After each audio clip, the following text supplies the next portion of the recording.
কোনো এক দেশের পুলিশের এসআই পদে নিয়োগের মৌখিক পরীক্ষা নিচ্ছেন এসপি। শেষ প্রার্থীকে কয়েকটি প্রশ্ন করার পর এসপি জিজ্ঞেস করলেন, বলুন তো গীতাঞ্জলি কে লিখেছে? লোকটি উত্তর দেওয়ার আগেই এসপির ফোন বেজে উঠল। তিনি ফোন ধরে স্যার স্যার বলে সম্বোধন করলেন। তারপর বললেন, স্যার আমি এক্ষুনি নিচ্ছি। ফোন রেখে তাড়াহুড়ো করে বাইরে বেরিয়ে এসে সামনে পেলেন এক ওসিকে।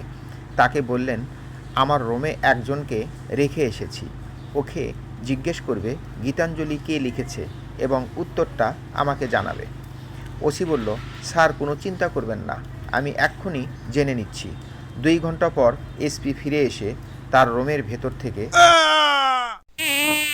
শুনতে পেলেন। অবাক হয়ে রুমে ঢুকে দেখেন চাকরি প্রার্থী তাই মেঝেতে শুয়ে নাক মুখ থেকে